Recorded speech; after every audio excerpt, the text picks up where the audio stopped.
அன்புள்ள மதுரை மாவட்ட அரசு விழாவிலே கலந்து கொண்டு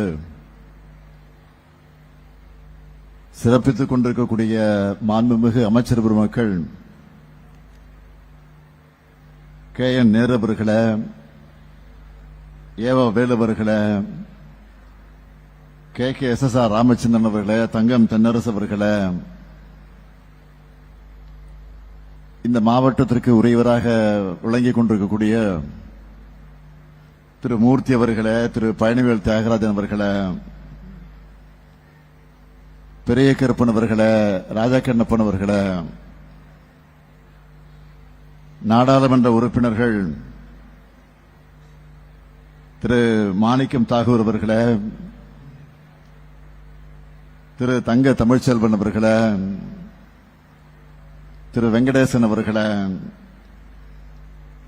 சட்டப்பேரவை உறுப்பினர்கள் தளபதி அவர்களே, பூமிநாதன் அவர்களே, வெங்கடேசன் அவர்களே, துவக்கத்தில் அனைவரையும் வரவேற்று மகிழ்ந்திருக்கக்கூடிய மாவட்ட ஆட்சித்தலைவர் திரு பிரவீன் குமார் IAS அவர்களே, மாநகராட்சியுடைய ஆணையர் திருமதி சந்திராதேவி IAS அவர்களே, அரசு உயர் அலுவலர்களே, உள்ளாட்சி அமைப்புகளை சார்ந்த பிரதிநிதிகளே, நலத்திட்ட உதவிகளை பெறுவதற்காக வருகை தந்துள்ள எண்ணரும் பயனாளி பெருமக்களே, என்னுடைய பாசத்திற்கும் பேரன்பிற்கும் உரிய மகளிர் சுய உதவி குழுவை சார்ந்திருக்கக்கூடிய அருமை தாய்மார்களே, சகோதரிகளே, வீரமிக்க பாண்டிய மன்னர்கள் ஆட்சி செய்த மண். முக்கியமா ஆராய்ந்திடாமல் அவசர அவசரமாக தவறான தீர்ப்பு வழங்கியதை எதிர்த்து நீதி கேட்டு கண்ணகி முழங்கிய மண். திருச்செந்தூர் முருகனின் வேலுக்காக தலைவர் கலைஞர் நீதி கேட்டு நெடுபயணம் தொடங்கிய மண் இந்த மதுரை மண். மதுரைக்காரன் நல்ல பாசக்காரங்க இருப்பாங்க. அப்படிப்பட்ட உங்களை எல்லாம் சந்திக்கிற நேரத்தில் நான் மகிழ்ச்சி அடைகிறேன். இந்த மாமதுரைக்கு வளர்ச்சியினால அது திமுக ஆட்சியிலே தான் என்பது உங்களுக்கு நன்றாக தெரியும். ஆனால் கடந்த கால கழக ஆட்சிகளில்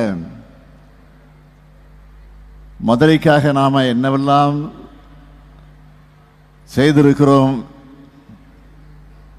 என்பதை நான் எண்ணி பார்க்கிறேன். சுப்பிரமணியபுரத்தில் மதுரை முத்து மேம்பாலம், ஆண்டாள்புரம் பசுமன் முத்துராமலிங்க தேவர் பாலம், மதுரை தெற்கு வாசல் தியாகி NMR சுப்பராமன் மேம்பாலம், மானம் காத்த மருது பாண்டியருக்கு சில, பரிதிமால் கலைஞருக்கு மணிமண்டபம், திராவிட மொழிநூல் ஞாயிறு தேவநேய பாவாணருக்கு மணிமண்டபம், மதுரை கோட்ஸ் மேம்பாலம், ஆனைக்கல் வைகை ஆற்றின் குறுக்கே மேம்பாலம், வைகை ஆற்றின் குறுக்கே 3 தரைப்பாலங்கள் மற்றும் மேம்பாலங்கள், தத்தநேரி இருப்பு பாத உயர்மட்ட மேம்பாலம், மதுரை வடபகுதி ரிங் ரோடு, மாட்டு தாவணியில் ஒருங்கிணைந்த பேருந்து நிலையம், வணிக வளாகம், பூ மார்க்கெட், சென்ட்ரல் மார்க்கெட், எல்லிஸ் நகர் மேம்பாலம், 2 பாலிடெக்னிக்கள், வைகை 2ஆம் குடிநீர் திட்டம், காவேரி கூட்டு குடிநீர் திட்டம், வாடிப்பட்டி கைத்தறி ஜவுளி பூங்கா, மதுரை மாவட்ட நீதிமன்றம், சென்னை உயர்நீதிமன்றத்தோட மதுரை கிளைக்கு அடித்தளம் இப்படி கழக அரசால் வளர்த்தெடுக்கப்பட்ட மதுரையை அடுத்த கட்ட வளர்ச்சியை நோக்கி கொண்டு செல்லக்கூடிய நிகழ்ச்சி தான் இந்த அரசு நிகழ்ச்சி. பெரும் சாதனையா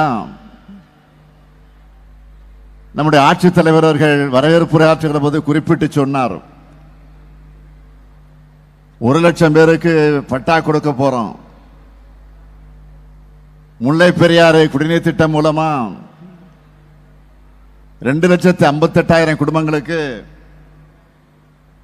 குடிநீர் வழங்குவதை தொடங்கி வச்சிருக்கிறேன். இதுவரை நாம நடத்தியிருக்கக்கூடிய நிகழ்ச்சியிலே ஒரு மிகப்பெரிய அரசு விழா இந்த விழா தான். அதற்காக அமைச்சர் மூர்த்தியின் பிரம்மாண்ட ஏற்பாட்டை திறனை நினைச்சு நான் மகிழ்ச்சி அடைகிறேன், நான் வியந்து நிற்கிறேன். சித்திரை திருவிழாவில் தான் மதுரையே குலுங்குற அளவுக்கு கூட்டம் கூடும். அது மாதிரி இந்த அரசு திருவிழாவில் நம்ம மாண்புமிகு அமைச்சர் மூர்த்தி அவர்கள் ஏற்பாடு செஞ்சிருக்கிறார் பார்க்கிறேன். தன்னுடைய துறைகள் மூலமா தமிழ்நாட்டு கருவூலத்திற்கு மிகப்பெரிய வருமானத்தை ஈட்டி தந்து நல்ல பெயர் வாங்கின மூர்த்தி இன்றைக்கு இந்த அரசு விழாவா அல்லது மாநாடா என்று சொல்லக்கூடிய வகையிலே மதுரை மக்கள்கிட்ட நல்ல பெயர் வாங்கி இருக்கிறார். அவருடைய பணிகள் தொடர்ந்து சிறக்க என்னுடைய பாராட்டுக்கள், வாழ்த்துக்கள். கொஞ்சம் வேகமாக தட்டுங்க. அதேபோல் இந்த மாவட்டத்தின் மற்றொரு அமைச்சர் மாண்புமிகு பிடிஆர் பழனிவேல் தியாகராஜன் அவர்கள் ஆற்றலும் அறிவும் ஆக்கபூர்வமான சிந்தனையும் தொலைநோக்கு பார்வையும் கொண்டவர், சிறந்த இறை பற்றாளர். அதே நேரத்தில் கடவுளின் பேரில் வெறுப்பை விதைக்கக்கூடியவர்களுக்கு சரியான தன்னுடைய ஸ்டைலை பயன்படுத்தி பதிலடி கொடுப்பவர். அவருக்கும் என்னுடைய பாராட்டுக்கள், வாழ்த்துக்கள். இத்தனை பெரிய விழாவில் நலத்திட்ட உதவிகள்,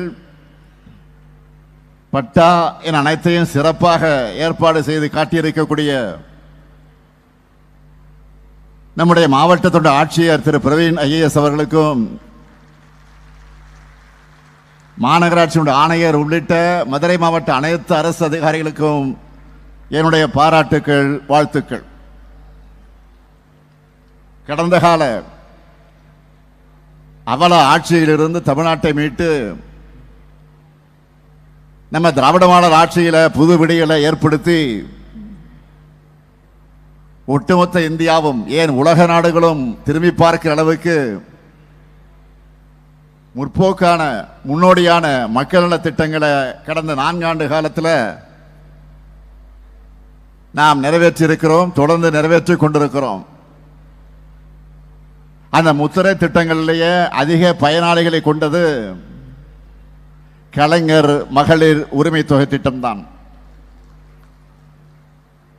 4,54,000 சகோதரிகளுக்கு மாசம் 1000 ரூபாய் வழங்கிட்டு வரோம். அதே போல உங்க வீட்டில் காலேஜ் போகக்கூடிய பெண்கள், மாணவியர்கள் இருந்தா அவங்க படிப்பை முடிக்கிற வரை மாசம் 1000 ரூபாய் வழங்குவது தான் புதுமை பெண் திட்டம். மதுரை மாவட்டத்தில் மட்டும் 63,400 புதுமை பெண்களுக்கு மாசம் 1000 ரூபாய் வழங்கிட்டு இருக்கோம். பொண்ணுங்க போலவே பசங்களும் இப்படி ஒரு திட்டம் வேணும்னு கேட்டாங்க. அதில் உருவாக்கப்பட்டது தான் தமிழ் புதல்வன் திட்டம். மதுரை மாவட்டத்தில் மட்டும் 31,000 கல்லூரி மாணவர்களுக்கு இந்த திட்டத்தில் மாசம் 1000 ரூபாய் கொடுக்கப்பட்டு வருகிறது. உங்க எல்லார் வீட்லையும் பள்ளிக்கூடம் போகக்கூடிய குழந்தைகள் இருப்பாங்க. காலையில் பெரும்பாலும் சாப்பிடாம போயிடுவாங்க, அனுப்பிச்சிருவீங்க. அதை மாற்றணும் என்று முடிவு செஞ்சு இதே மதுரையில தான் நான் தொடங்கி வச்ச காலை உணவு திட்டத்தில் 59,394 பள்ளி குழந்தைகளுக்கு இந்த மதுரை மாவட்டத்தில் மட்டும் சூடான சுவையான ஊட்டச்சத்து மிகுந்த உணவு வழங்கப்படுது. சின்னதா உடம்புக்கு பாதிப்பு ஏற்பட்டா அதுக்கு செக்அப் பண்ணோம்னா டவுனுக்கு போகணும், ஹாஸ்பிட்டலுக்கு போய் நிற்கணும். சின்னதா ஏற்படக்கூடிய விபத்தா இருந்தாலும்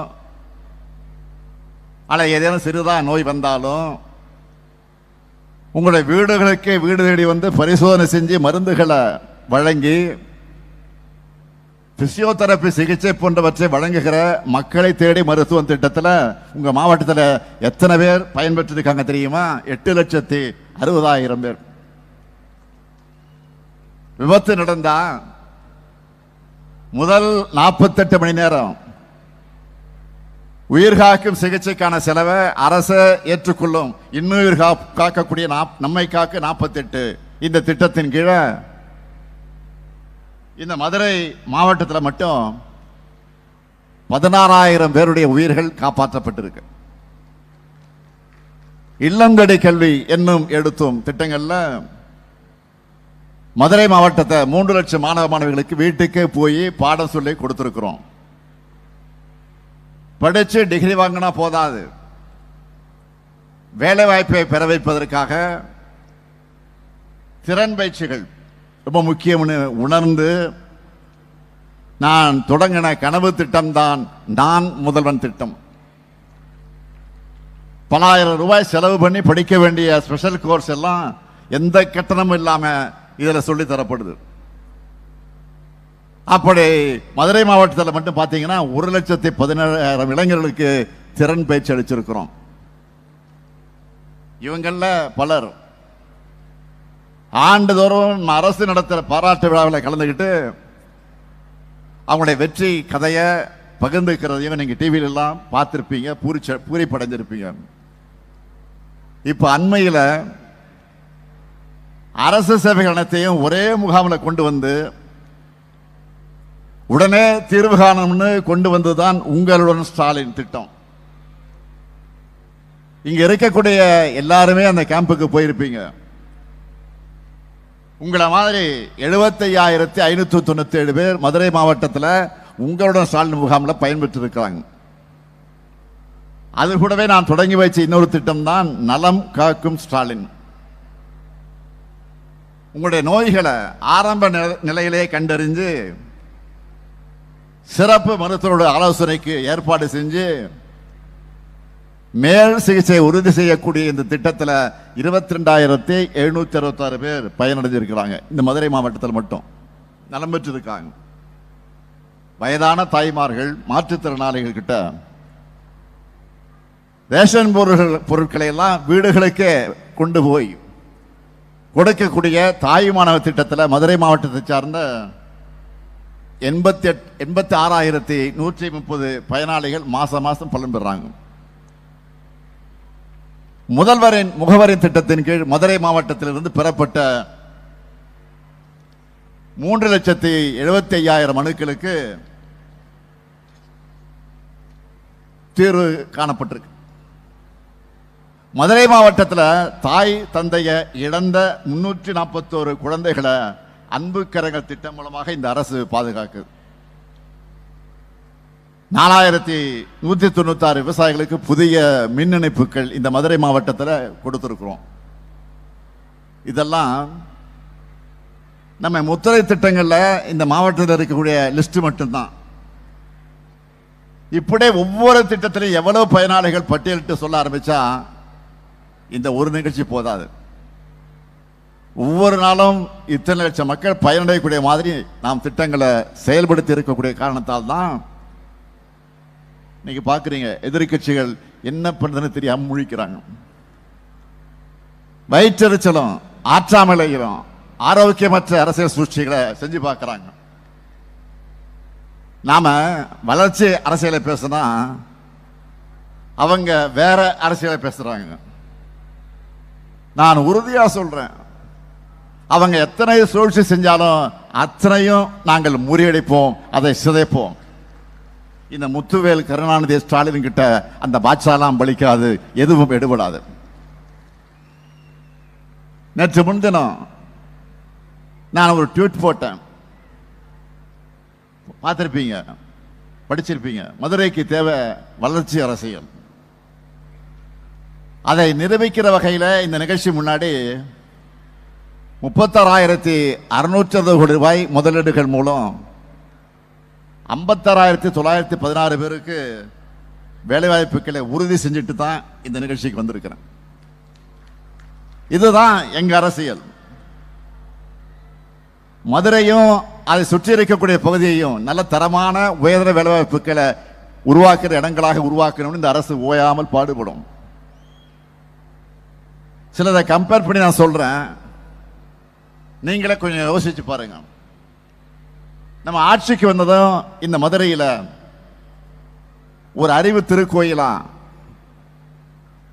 முத்தமிழக தலைவர் கலைஞர் நூற்றாண்டு நூலகம் கட்டப்படும் அறிவிச்சோம். அதை நான் சொன்ன காலத்துக்கு முன்பே பெருசாக கட்டி முடிச்சு இப்போ பல லட்சம் பேர் அதில் பயணிச்சுக்கிட்டு வராங்கன்னு நீங்களே பார்த்துக்கிட்டு இருக்கிறீங்க. ஆனால் 10 வருஷத்துக்கு முன்னாடி ஒன்றிய பாஜக அரசு மதுரைக்கு அறிவிச்ச எய்ம்ஸ் மருத்துவமனை என்ன ஆச்சு? இன்னும் வரல. மதுரை மண்ணில் நம்ம வீர விளையாட்டான ஜல்லிக்கட்டுக்கு உலக தரத்திலான 62 கோடி ரூபாயில கலைஞர் நூற்றாண்டு ஏறுதழுவது அரங்கம் அமைப்போம் அமைச்சிருக்கிறோம். அறிவிச்சிட்டு அறிவிப்போடு நிறுத்திடாம அமைச்சிருக்கிறோம். இதே பாஜக அரசு நம்ம மதுரையில் நடந்த கீழடி அகழ்வாராய்ச்சியை நிறுத்த பார்த்தாங்க. நம்ம ஆட்சிக்கு வந்ததும் பல கட்டங்களாக கீழடி ஆராய்ச்சியை முன்னெடுத்து அதை செயல்படுத்துவது மட்டுமில்லாமல் இதுவரை கிடைத்த தொல்பொருட்கள் கொண்டு பிரம்மாண்டமான கீழடி அருங்காட்சியகம் அமைச்சிருக்கிறோம். உலகம் முழுக்க இருந்து கீழடி அருங்காட்சியத்தை பார்க்க தமிழர்கள் வராங்க. ஆனா ஒன்றிய பாஜக அரசு கீழடி ஆய்வறிக்கை கூட வெளியே வந்துவிடக்கூடாதுன்னு தமிழ் மேல வெறுப்போட நடந்துக்கிறாங்க.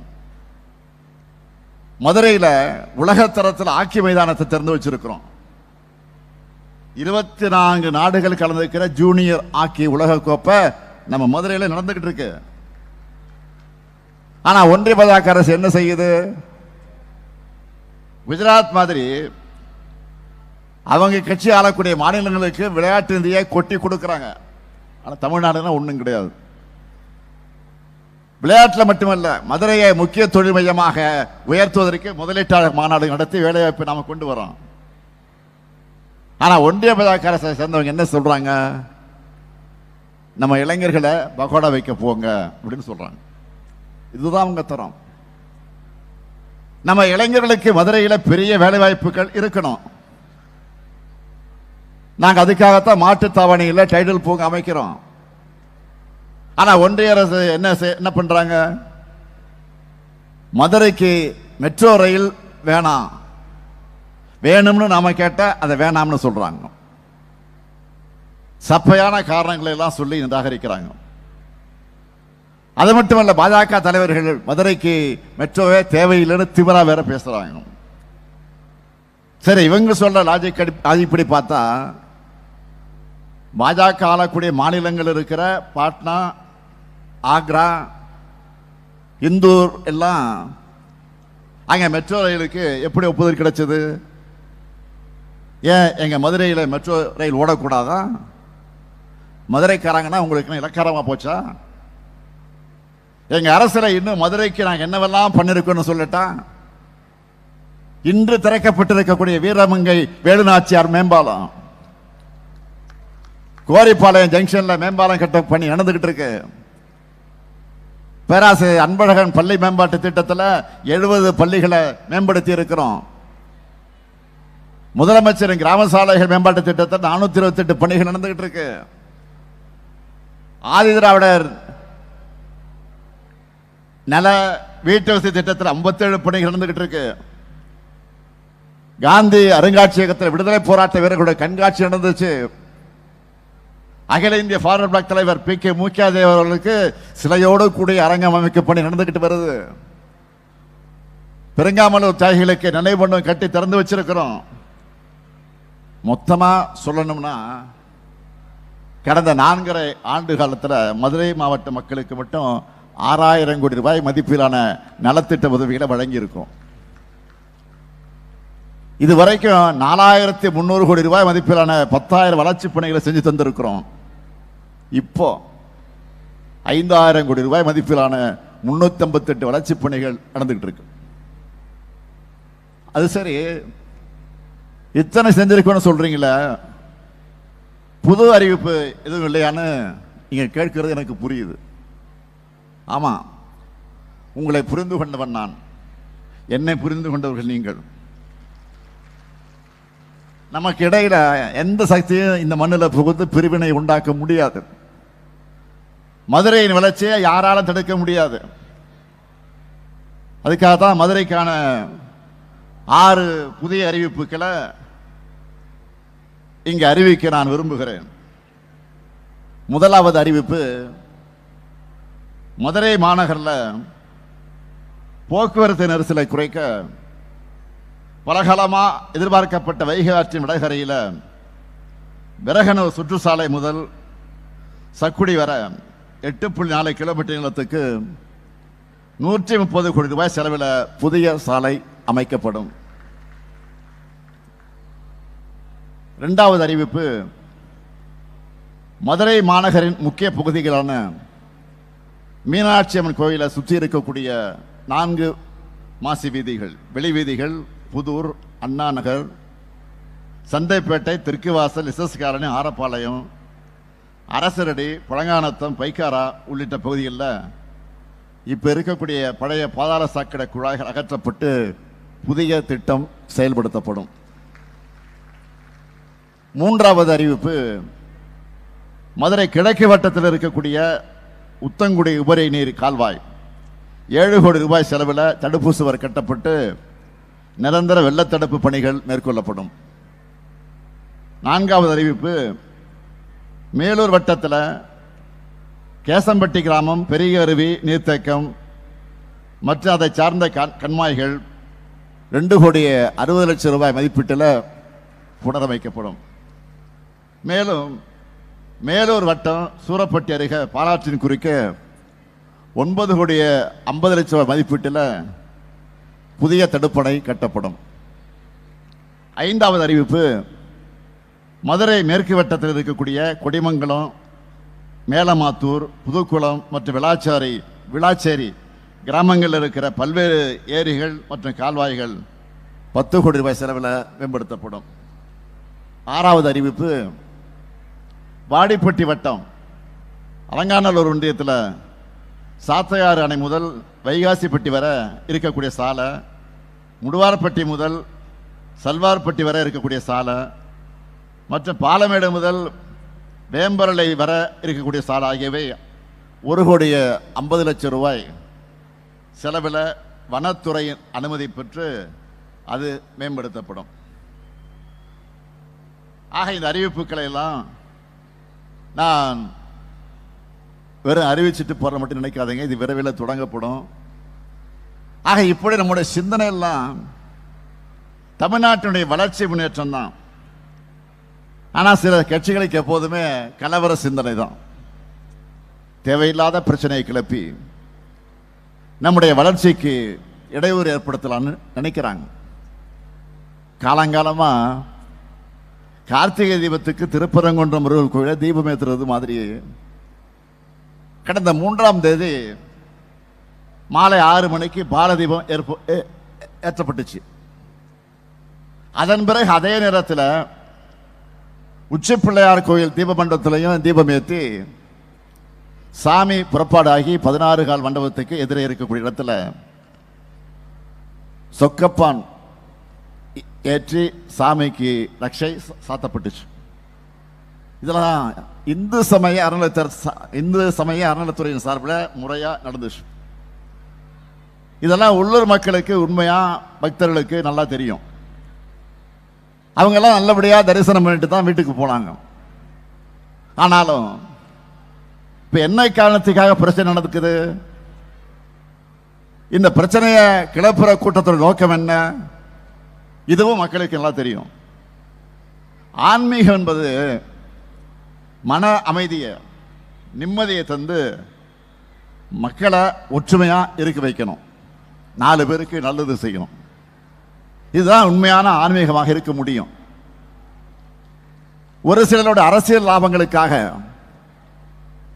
பிரிவுகளையும் பிளவுகளையும் உண்டாக்கி சமூகத்தை துண்டாடும் சதி செயல்கள், அது நிச்சயமா ஆன்மீகம் அல்ல, அது அரசியல். அதில் கேடுகட்ட மலிவான அரசியல். தீபம் எங்கே ஏற்றப்படணுமோ, எப்போ ஏற்றப்படணுமோ அங்கே வழக்கம் போல சரியா முறையா ஏற்றப்பட்டிருக்கு. நான் இன்னும் பெருமையோடு பக்த பெருமக்களுக்கு சொல்றேன், தமிழ்நாட்டு வரலாற்றிலேயே இல்லாத அளவுக்கு நாங்கள் ஆட்சிக்கு வந்து 1490 நாளில், நல்லா கவனிங்க, 1490 நாளில் 3000க்கும் மேற்பட்ட திருக்கோயில்களுக்கு குடமுழுக்கு நடத்தி இருக்கிறோம். இப்போ அந்த எண்ணிக்கை இன்னும் கூடியிருக்கும். இப்படிப்பட்ட அரசை பார்த்து ஆன்மீகத்துக்கு எதிரின்னு சொன்னா, அப்படி சொல்றவங்களுடைய உள்நோக்கம் என்னன்னு உண்மையான பக்தர்களுக்கு தெளிவா தெரியும். அறத்தை கொண்டாடக்கூடிய அமைதியான மாநிலமாகத்தான் தமிழ்நாடு இன்றைக்கு இருக்கு. மதுரை மக்கள் கிட்ட வளர்ச்சின்னு சொன்னா வாங்க வாங்கன்னு வரவேற்பாங்க. அதுவே வன்முறையை தூண்ட கூப்பிட்டா என்ன பண்ணுவாங்கன்னு தெரியுமா? மதுரை ஸ்லாங்கில் சொல்லணும்னா, கலவரம் போல பார்த்து என்ன சொல்லுவாங்க தெரியுமா? புடானிலேயே அடிச்சு விரட்டடிப்பாங்க. அமைதியின் பக்கம் நிற்கிற மதுரை மக்களுக்கு நான் என்னுடைய நன்றியும் வணக்கத்தையும் பாராட்டுகளை தெரிவித்துக்கிறேன். நம்முடைய எதிரிகள் டெல்லியிலிருந்து நமக்கு எத்தனை இடைஞ்சல்கள் கொடுத்தாலும், நிதி நெருக்கடிகளை ஏற்படுத்தினாலும், ஆளுநர் மூலமாக முட்டுக்கட்டைகள் போட்டாலும், எல்லாத்தையும் மீறி இந்தியாவிலே நம்பர் 1 வரலாறு காணாத பொருளாதார வளர்ச்சி தமிழ்நாடு அடைஞ்சிருக்கு. எங்களுடைய வளர்ச்சி பயணத்தை உங்களால் தாங்கிக்க முடியல, அதனால சதி திட்டங்கள்ல நீங்க போடுறீங்க. நீங்க எப்படி பந்து வீசினாலும் தமிழ்நாட்டை பொறுத்த வரைக்கும் அதை அடிக்கிறது 6 தான். அந்த டீமுக்கு தோதான அடிமைகள் சிக்கலாம். பழைய அடிமைகள், புதிய அடிமைகள், பி டீம் சி டீம்னு உருவாகலாம். ஆனா கடைசியில் டோர்னமெண்ட்டில் சாம்பியன் நாங்கள் தான். வர 15ஆம் தேதியிலிருந்து ஏற்கனவே கலைஞர் மகளிர் உரிமை திட்டத்தில் பயனடையக்கூடிய 1,14,00,000 மகளிரோடு சேர்த்து விடுபட்ட மகளிருக்கும் மாதம் 1000 ரூபாய் உரிமை தொகையை தரப்போகிறோம். கட்டணமில்லா விடியல் பேருந்து பயணம், நான் முதல்வன், புதுமை பெண், தமிழ் புதல்வன், எண்ணற்ற திட்டங்களை, அந்த திட்டத்தினால தமிழ்நாடு மேலும் உயரும். எங்களின் சாதனை பயணம் திராவிட மாடல் 2.0விலும் உங்கள் ஆதரவோடு தொடரும். மக்களுக்கான நன்மைகள் பெருகும். இங்கே திரண்டிருக்கக்கூடிய மதுரை மக்கள் மீது நம்பிக்கையில் சொல்றேன், அனைத்து மதத்தினரும் அங்காளி பங்காளியா பழகிற பாசக்கார மதுரை மண்ணிலிருந்து உறுதியாக சொல்றேன், எங்க தமிழ்நாட்டில் என்றைக்கும் பெரியார் ஏற்றின சமத்துவ தீபம் தான் ஒளிரும். உங்களால் அதை தடுக்க முடியாது. எதிர்த்து கேட்க ஆள் இருக்கு. உள்ள பெரியார் எத்தனை எதிர்ப்பு இருக்கும். 2026லையும் அதே ஃபயரோட திராவிட மாடல் அரசு தான் தொடரும். நன்றி, வணக்கம்.